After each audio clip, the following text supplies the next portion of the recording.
Muchas gracias, señor presidente.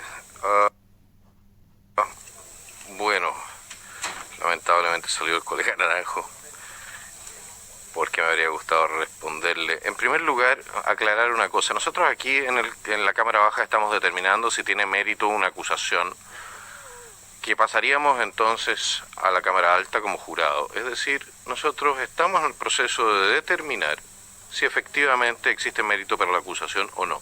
Aquí no estamos decidiendo respecto de la culpabilidad o la no culpabilidad de alguien, estamos decidiendo sobre el mérito. Ese es el primer punto. El segundo punto, y véase una serie de conflictos internacionales que se han extendido a lo largo de las generaciones respecto de lo que es el uso de nombres para territorios específicos. Uno que se solucionó hace poco tiempo atrás es el de Macedonia versus Macedonia del Norte. En el tema entre Grecia y Macedonia, también fue una de las condiciones que se estableció para que Macedonia del Norte pudiese ingresar a la Unión Europea. Es decir, no es un tema menor. Cuando uno habla de una zona territorial que incluye, que está siendo demandada territorial, sobre el cual hay reclamos territoriales por parte de grupos insurgentes que están trabajando a ambos lados de la frontera, y uno de los más importantes miembros de uno de los dos estados hace un reconocimiento respecto de la existencia de ese reclamo territorial. No es menor. No es menor en razón de que puede ser de que el gobierno argentino haya preferido echarle tierra de hoja a este tema, pero eso no significa que el próximo gobierno argentino o el gobierno subsiguiente haga lo propio. Especialmente, no, porque aquí se están creando precedentes, y en el derecho internacional los precedentes son importantes. Las declaraciones de funcionarios de relevancia de los estados respecto de reclamaciones territoriales son utilizadas después en el derecho internacional. Eso es un tema que viene de muy antiguo. Entonces, el ministro del Interior de Chile coloque por una parte, la ministra del Interior, disculpen, coloque por una parte no regularice, normalice el uso de un término que está siendo utilizado por grupos terroristas de este lado y del otro lado de la frontera para justificar su accionar criminal y violatorio de los derechos humanos. Es delicado.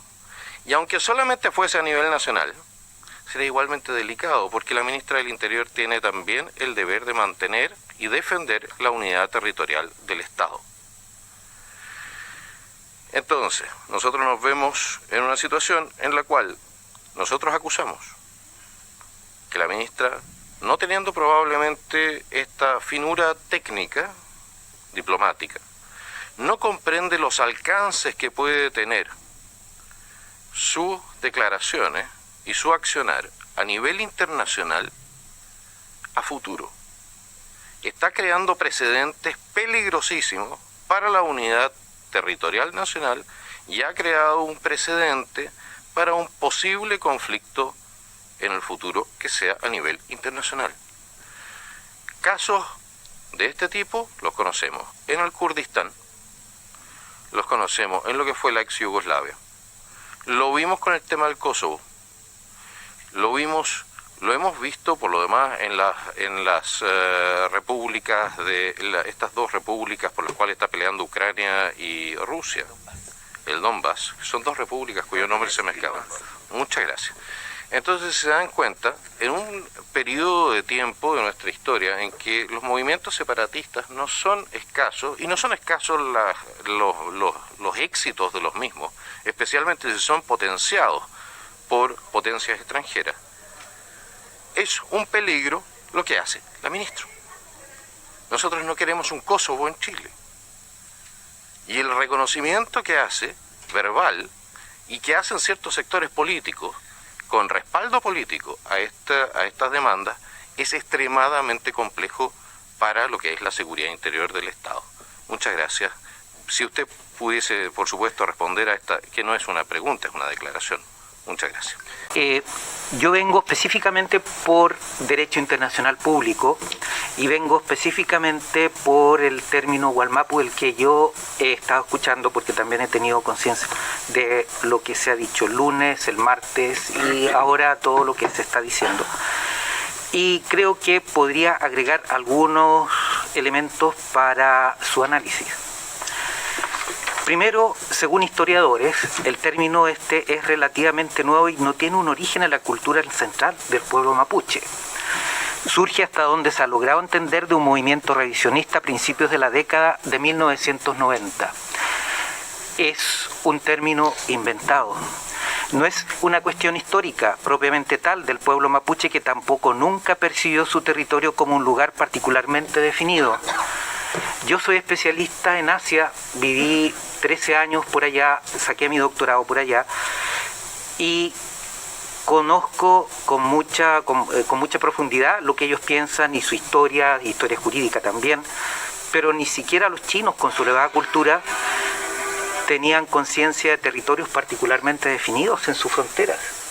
Entonces, que vengan aquí a colocar una frontera del río Limarí, una frontera, ¿no es cierto?, por abajo en Chubut, por acá a Concagua, en fin, eso es bastante mitológico. Hay un movimiento revisionista idealista con la idea de establecer un territorio bioceánico con el nombre Wallmapu, que abarcaría más o menos lo que es la zona central de Argentina, solo un poco más al sur de Buenos Aires, con zonas de Santa Fe, Córdoba, San Luis, Mendoza, La Pampa, Río Negro, hasta Chubut, y desde Aconcagua hasta Chiloé en Chile. Es grave la cosa. No hay que ser muy inteligente darse cuenta que se trata de usar a los mapuches, de usar a nuestros pueblos originarios, por parte de poderes extranjeros para dividir y debilitar los estados de Chile y Argentina con sus inmensas riquezas naturales y su proyección hacia la Antártica. Es grave la cosa. Hay mucho dinero, ideología que viene de los países del primer mundo con ese objetivo. Por eso es gravísimo hablar de Wallmapu siendo autoridad en uno de esos estados, en Chile, porque implica la destrucción, como se ha dicho ya aquí, de nuestro país, y por el otro implica disponer del territorio de otro estado que es Argentina. No hay que quitarle la importancia, esto es de una importancia muy grave. En días anteriores creo que el diputado Winter dijo: la ministra no rebautizó una región, no hizo un acto administrativo para llamarla con ese nombre, sino que se refirió a un determinado territorio con esas características. Efectivamente, hay quienes usan ese concepto incluyendo sectores que están en otro país. Por lo tanto, bajo esa lógica no se podría usar la expresión macrozona sur, ni tampoco la expresión Patagonia, etcétera, etcétera. Por ahí salió el argumento. Bueno, la verdad es que esa afirmación se puede contestar señalando que, como se trata de una reivindicación territorial, la situación es diametralmente opuesta. Cuando nosotros hablamos, yo digo la Patagonia chilena. Yo nací en Temuco, sé bastante de la Araucanía, y por lo tanto esto de Wallmapu jamás lo había escuchado yo cuando era niño, allá. Y eso que iba por todas las zonas, y claro, uno allá está con mapuches, va, mi padre tenía campos por allá, y entonces nada, absolutamente nada con Wallmapu. Y claro, ahora esto que es una reivindicación territorial no es lo que se dice la Patagonia. Cuando yo digo Patagonia, porque yo digo Patagonia, la Patagonia del sur, no es, con eso yo no le estoy pidiendo una reivindicación territorial a Argentina, pero cuando se dice Wallmapu se está pidiendo una reivindicación territorial tanto en Chile como en Argentina. Además, también creo que el diputado Winter dijo: yo creo que no existió un conflicto diplomático, porque los conflictos diplomáticos tienen modos de producirse, y aquí eso también se ha estado discutiendo. Tienen incluso desde el punto de vista del profesionalismo una articulación procesal en sede de relaciones internacionales que se expresan en determinadas categorías. Eso no quiere decir que no haya habido declaraciones de determinadas personas, ni una gestión en términos de opiniones para identificar la naturaleza del conflicto. La verdad es que esto de los conflictos diplomáticos, se ha señalado ya aquí, no son solo inmediatos. O sea, ¿qué dijo el presidente de Argentina?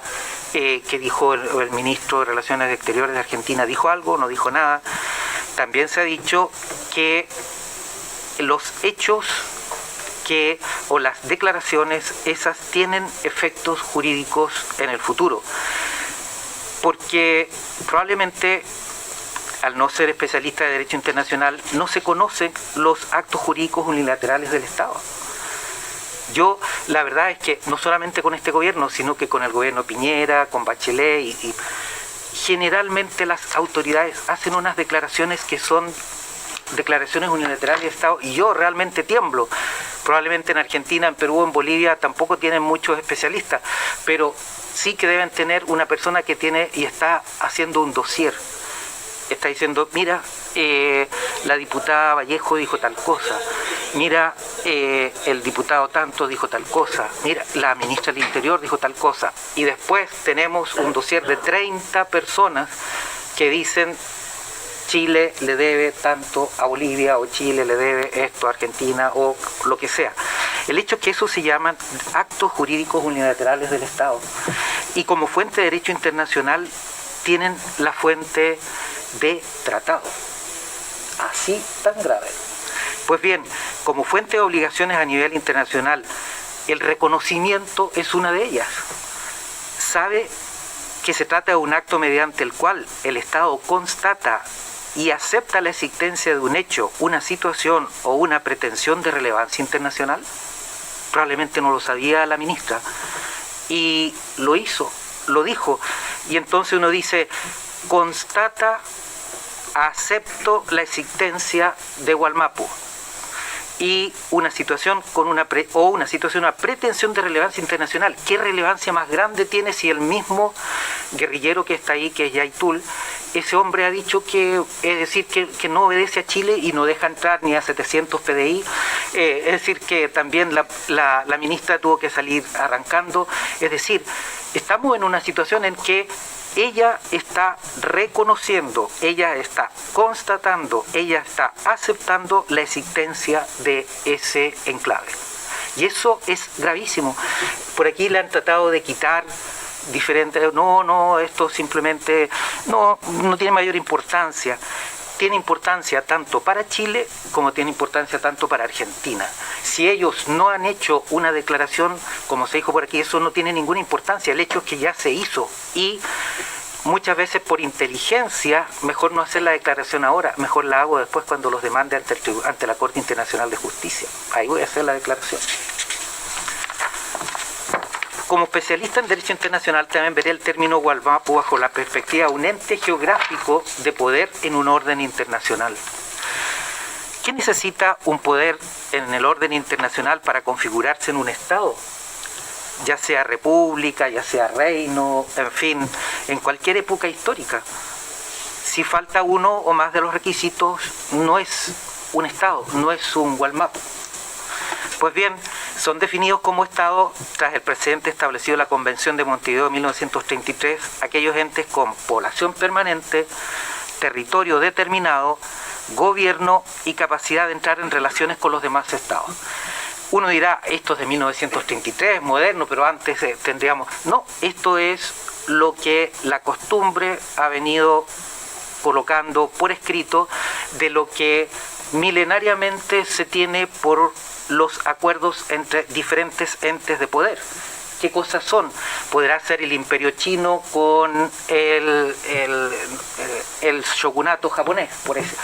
Ya, pero tiene que tener China una población permanente, un territorio determinado, un gobierno y una capacidad de entrar en relaciones con los demás estados. Vamos viendo entonces si este supuesto Wallmapu tiene esas características.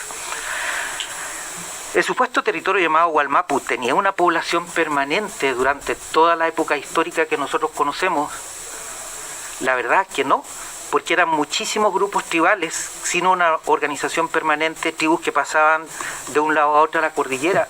No tenían un lugar fijo donde estaban, no tenían ciudades, no tenían caminos, no tenían un poder central. Entonces, ¿hay una población permanente? No hay ninguna población permanente. Y además, por supuesto que no hacían censos.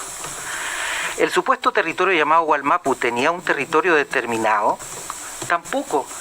Como vimos, el término Wallmapu es un invento de los años 90 y menos históricamente porque eran muchísimos grupos de terrenos, y digo terrenos, que cada tribu en ese momento usaba para pastorear, para la agricultura, pero que si había una sequía, que si ya no había pasto, se movían, porque las rucas se pueden mover y colocar en otro lugar. No era una ciudad en la cual estaban ahí fijos y de ahí ellos.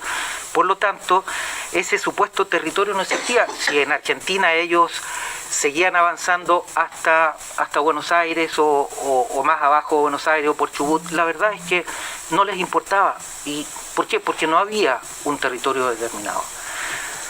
Y que ahora lo coloquen ellos como un territorio con tales características del río Aconcagua, eso es un invento. Pues bien, el supuesto territorio llamado Wallmapu tenía un gobierno, no.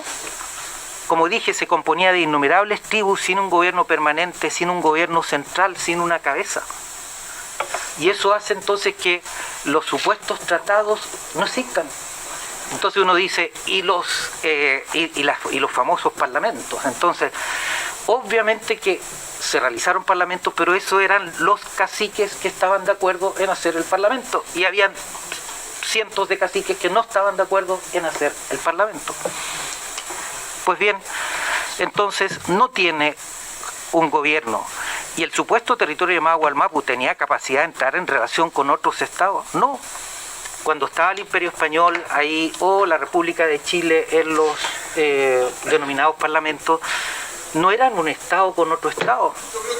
Era simplemente determinados caciques, probablemente los más cercanos ahí al Biobío, que eran los que tenían más amistad y tenían más comercio y de hecho historiadores tan afamados como Bernardino Bravo Lira, y a él se lo escuché en forma textual, después de todas estas reuniones los caciques iban a Santiago y estaban en una parada frente a la catedral colocando sus medallas del emperador. Entonces muchas veces se malentiende esto, y como no fue ni es un ente de poder con las características señaladas anteriormente, tampoco pudo haber celebrado tratados, porque los parlamentos no son tratados. España tiene todos los tratados registrados en su larga historia en su Ministerio de Relaciones Exteriores. Vayamos a buscar los parlamentos con los mapuches. No están ahí, porque ni España los considera tratados, ni menos los mapuches los consideran tratados. Ambas partes tienen que tener conciencia de firmar un tratado. Si yo estoy con una persona en un contrato de compra-venta, lógicamente que el comprador está consciente de entregar el dinero y el vendedor está consciente de entregar la cosa. Pero si uno dice, no, yo no quiero el dinero, y el otro le entrega, será una donación, entonces uno dice, a ver, esto es nulo, es decir, contrato de compra-venta, esto es nulidad. ¿Por qué? Porque no es la entrega del dinero por la cosa. Y entonces, si ambas partes tienen que tener conciencia de firmar un tratado, ya vimos aquí que ninguna de las dos partes tenía conciencia de firmar un tratado. Para España su parlamento era lo más lejos de un tratado, y menos para los mapuches. Nuevamente coloco el caso de China. Si hasta China en el siglo XIX, con toda su cultura y civilización, no tenía conciencia clara de qué se trataban los tratados con las potencias occidentales. Ella, China, firmó tratados y eran los que se llaman tratados desiguales o tratados injustos, en los cuales los occidentales les obligaban a colocar determinadas concesiones sin una contrapartida de parte de los occidentales. Entre ellas era la jurisdicción. Los occidentales que cometían un crimen en Shanghái o en Nagasaki o en cualquier, no en Nagasaki, en Shanghái por decir, no eran juzgados por los chinos, sino que eran juzgados por la nacionalidad que correspondía. O sea, si era un inglés, eran juzgados por los ingleses. Y eso obviamente era parte de lo que los chinos, y con razón, consideran injusto. Pues bien, ¿cómo ellos comenzaron a comprender el derecho internacional? Y esto es en el siglo XIX, sino que a través de la lectura de lo que los japoneses 30 o 40 años antes habían ya comenzado a traducir desde el francés, desde el alemán, desde el inglés, lo que era el derecho internacional y lo que significaban los tratados. Las palabras tienen su significación, como aquí también lo hemos señalado, y hay que saber cómo se utilizaban hace 200 o 300 años atrás. Yo he leído bastante al respecto. Yo soy de Temuco, vivo en Santiago, es decir, hace mucho tiempo que salí de Temuco, sí. Pues bien, ¿qué es lo que significan las palabras? Claro que las palabras hay que saberlas utilizar y hay que saber entender históricamente qué significan, como por ejemplo la palabra Estado. A veces se colocan en libros de divulgación que O'Higgins habría señalado, ¿no es cierto?, que el Estado mapuche, que yo lo leí ayer, porque yo esto lo estuve preparando ayer, y la palabra Estado también tiene un significado español solamente de terreno, como en inglés se habla de real estate. O sea, el Estado de un señor es su real estate en inglés. Pues bien, varios también hacen enlaces con el derecho anglosajón, donde los colonizadores efectivamente celebraron tratados con los indígenas. Ahí sí, ahí habían tratados, como con Nueva Zelanda. Pero además de discutir el carácter de tratado, yo discutiría ese carácter de tratado, a ver si el maorí realmente estaba comprendiendo lo que estaba haciendo. Podemos decir que el derecho español es muy distinto al derecho anglosajón y que en América Hispana no había colonias. Es una pésima comprensión de la historia, sino que era parte del Imperio Español. Todo eso es un conjunto de ideas que la mayor parte de la gente no comprende y empieza a repetir cosas que las universidades norteamericanas o las universidades europeas muchas veces mal, con su conceptualización mal diseñada de lo que es Hispanoamérica, han hecho creer a juventud de historiadores y de antropólogos en la actualidad que están diciendo cosas erróneas. Muchos de los que hablan de tratados, en el caso de los parlamentos, no son especialistas además en tratados en derecho internacional. Yo conozco a muchos de ellos que hablan de tratados y son historiadores, incluso premios nacionales de historia. Son sociólogos, son antropólogos, son periodistas. Serán muy expertos en sus profesiones, pero no en derecho. Entonces ellos hablan de los tratados. ¿Por qué? Porque, mira que hay un acuerdo entre un grupo de caciques aquí con el gobernador de Chile. Ese es un tratado. Es que estudia un poquito más. O sea, eso no es un tratado. Por lo tanto, para terminar, usar el término Gualmapu, que es lo único a lo cual yo me he circunscrito, ya sea a través, como yo coloqué, a través tanto del derecho internacional, a través tanto de su peligro en Argentina, a través tanto de su peligro en Chile, y como una consecuencia de que es un término absolutamente inventado, pero que puede tener consecuencias graves en el futuro, tanto por los actos unilaterales del Estado, de las autoridades de Chile, como también por las potencias extranjeras usando nuestros pueblos originarios para ellos destruir la unidad del Estado y así ellos quedarse, porque si después tenemos una Araucanía, ¿no es cierto?, independiente, obviamente que no va a tener financiamiento, no va a tener nada, y van a venir las potencias a ofrecerse a cambio de los recursos naturales y de su posicionamiento hacia la Antártica. Es muy grave, pienso yo, que una autoridad de Chile haya usado el término Gualmapu de una forma tan displicente. Muchas gracias. Estimado profesor, una consulta. Cuando nosotros vemos las causales de acusación, está poner, creo, en riesgo un bien jurídico mayor, en este caso la seguridad del Estado. El riesgo es naturalmente algo que se produce a futuro, es siempre futuro. Poner en riesgo, sí, es que poner en riesgo la seguridad del Estado, poner en riesgo el honor de la nación, es algo que se produce a futuro, es decir, no es algo que necesariamente se tiene que haber producido, es un riesgo. Se produce entonces, en su opinión, mi estimado profesor, un riesgo para la seguridad del Estado y el honor del Estado. La segunda pregunta que yo quería hacer, que va un poco más en dirección al tema y concepto Gualmapu. De acuerdo con su comprensión del mismo, y de acuerdo con la información de que usted dispone, la demanda territorial que se está haciendo en torno a este concepto ha sido ya delimitada, es decir, existe una demanda por territorio en Chile y Argentina. ¿Es esa demanda solamente acotada al Estado de Chile? ¿Cuáles serían los límites que están en su conocimiento para esta nueva unidad político-territorial, llamado también Estado a veces, que demandan los grupos violentistas, repito, los grupos violentistas, terroristas, etnoterroristas, involucrados en el narcotráfico, que están actuando tanto en Chile como en Argentina, porque en Argentina también están actuando? Muchas gracias. Tiene la palabra el abogado experto en Derecho Internacional, Jaramillo.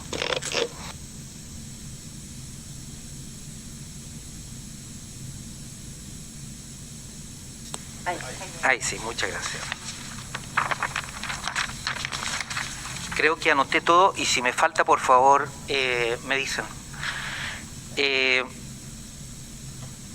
Primeramente, el diputado señor Winter, que señalaba y de lo cual varias de las personas dijeron lo mismo, entonces casi vamos a repetir la misma calificación. Podría ocurrir un conflicto. Se desprende que este momento dice, no se ha generado un conflicto diplomático, pero también, como aquí nos dijo el diputado Kaiser, también es poner en riesgo la seguridad y el honor del Estado. Y en ese sentido es gravísimo, como yo lo he señalado, y creo que no es un asunto baladí el señalar que, y eso lo voy a explicar porque eso es parte de una pregunta que otra persona me hizo, que el término Wallmapu, con todo lo que contiene, es un tema que pone en riesgo en presente la seguridad y el honor del Estado. Pues bien, la palabra Wallmapu incluye al Estado, pero no es Estado. No sería entonces que no sería importante, me dice el diputado Winter. Claro, porque en el fondo yo estoy diciendo, están utilizando un término tan nuevo y que no corresponde a la realidad. Pero muchas veces en la historia, y el diputado Winter así lo sabe, se utilizan falsedades para lograr cambios. Y entonces, al decir, por ejemplo, que cambios en la historia, cambios en la apreciación de las personas, cambios en diferentes cosas que podríamos decir, que en este caso el hecho de que, aunque no exista un Wallmapu, lo estemos señalando como existente, eso ya va creando en la mente de las personas una conciencia de algo que es falso, pero es erróneo, pero va creando una conciencia que cuando llega a los 5, 10, 15 años, esas personas tienen que votar, van a votar por un Wallmapu pensando que existe cuando en realidad no existe.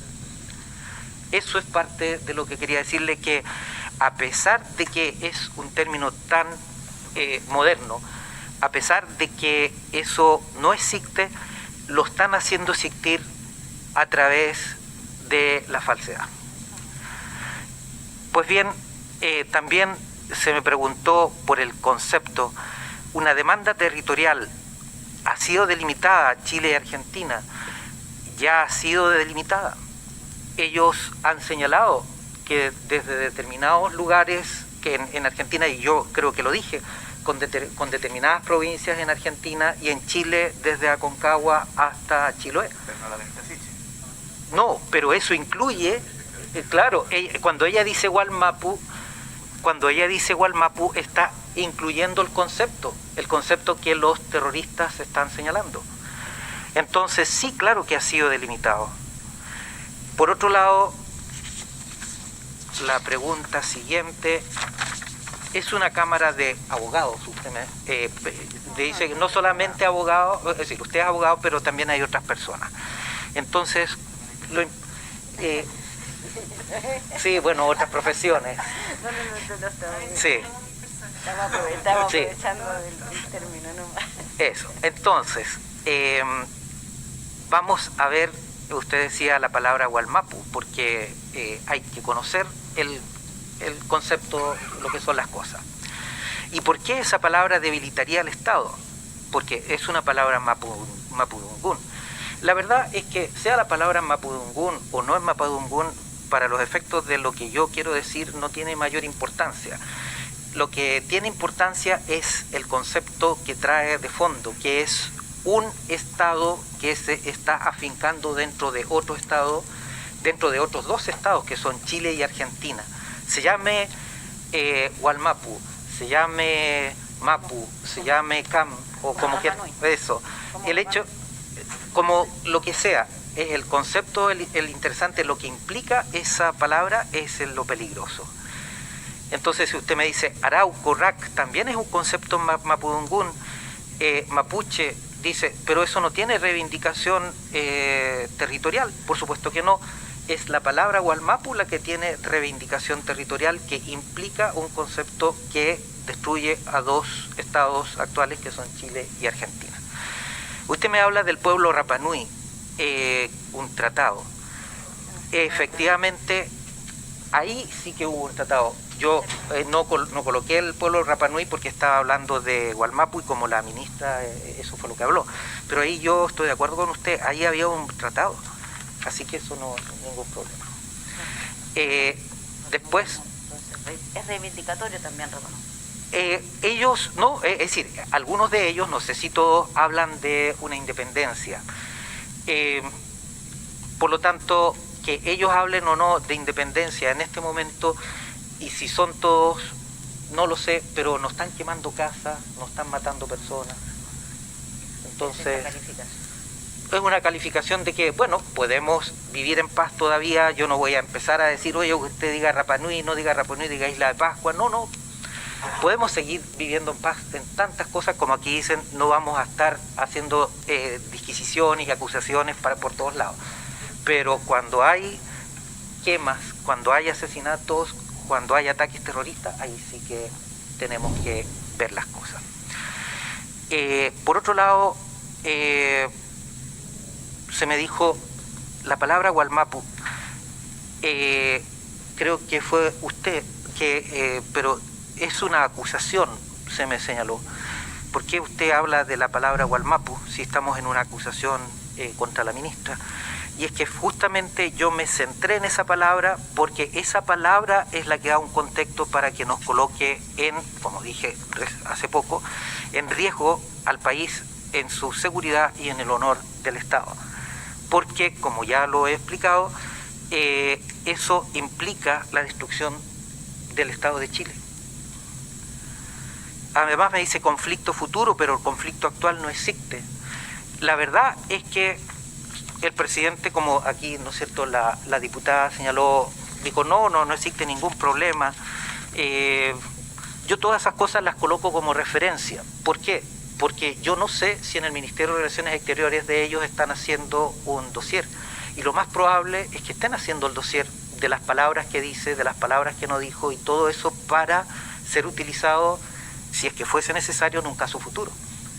Cuando los presidentes pasan, pero las palabras quedan.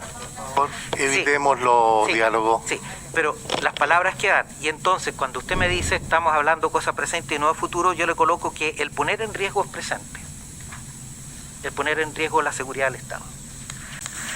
Y finalmente, la diputada Gasmuri, el presidente argentino no se sintió ofendido. Lo dije recién. O sea, una cosa es que lo diga él, no se siente ofendido, pero como ya dije, los actos unilaterales del Estado estos llegan. Entonces, cuando llegue el momento en que un acto unilateral del Estado esté señalando y diciendo Chile tiene una declaración que dijo esto, ahí vamos a decir, hoy lo dijo, colocó en peligro, y eso es en presente, colocó en riesgo la seguridad del Estado. Y finalmente podría generar, también la diputada Gasmuri repitió varios de los... En el fondo, casi todas las preguntas que me hicieron son repetición de lo mismo. Él podría, y yo ya lo estoy contestando todas las veces, en que el presente es poner en riesgo la seguridad y el honor del Estado. Muchas gracias, señor presidente. Primero, que pueda hacer la pregunta Sí. el diputado Kaiser y después puede dar respuesta a la pregunta. ¿Hay alguien más que quiere hablar? ¿Lo dejamos ahí? Ya. ¿Qué tenemos que tomar? Cortito y apretadito. Nosotros como República de Chile hemos reconocido las fronteras de Argentina en una serie de tratados e instrumentos internacionales donde nosotros hemos empeñado nuestro honor en el reconocimiento de las mismas. En el momento de reconocer una reivindicación territorial de un tercero, sobre ese territorio estamos comprometiendo el honor y la palabra empeñada. Ese es el primer punto. El segundo punto es el tema del compromiso. Comprometer es algo que puede ser presente y futuro, es decir, el compromiso, comprometer la seguridad nacional significa poner en riesgo, significa poner en una situación de desmedro, y eso evidentemente que, cuanto menos así como nosotros lo comprendemos, podemos entrar en una ¿cómo se dice?, en una discusión semántica respecto del término, pero el compromiso de ambos bienes puede ser presente y futuro, así como lo tengo entendido yo. Muchas gracias, señor presidente. Le doy la palabra, señor Fernández. Muchas gracias. La verdad es que el diputado Kaiser me quitó bastante de la argumentación que yo iba a hacer, porque comprometer gravemente, y aquí yo lo tengo, por eso, es decir, no es que ahora yo lo haya escrito mientras él estaba diciéndolo, comprometer gravemente el honor de la nación es un hecho presente. Es un hecho presente. Está comprometiendo gravemente cuando ella se está apropiando de un territorio en otro país, con un concepto que ella probablemente no tenía la intención por ignorancia, por error, y por eso que está esta acusación constitucional, pero que que compromete gravemente el honor de la nación es tremendo, porque, claro, si yo me estoy tratando de apropiar de otro país, aunque no lo quiera porque por mi ignorancia, pero estoy colocándome en el territorio de otro país, eso es un compromiso, como dice, comprometer, es, en el hecho, en el momento en que ella está diciendo Walmapu, ella están presentes, y están presentes comprometiendo el honor de la nación. Y que además dice se ha complejizado que la relación con Argentina. Complejizado es pasado. Cuando dicen que los presidentes han dicho que no tienen mayor importancia, ese es un asunto político, eso no es de derecho. De derecho son los actos unilaterales del Estado. Ella hizo un acto unilateral del Estado, un acto que contiene obligaciones, un acto que contiene responsabilidad del Estado, y eso es de derecho internacional, pero del ABC del derecho internacional. Y por lo tanto, mientras ella haga un acto de responsabilidad internacional del Estado, eso significa que, a pesar de que los presidentes digan no, la verdad es que no tiene ninguna importancia, va a llegar el próximo presidente o el otro, porque estos no mueren, los actos no tienen prescripción, llega el momento y ahí va a decir, esta señora dijo tal cosa, y eso va a quedar para una corte.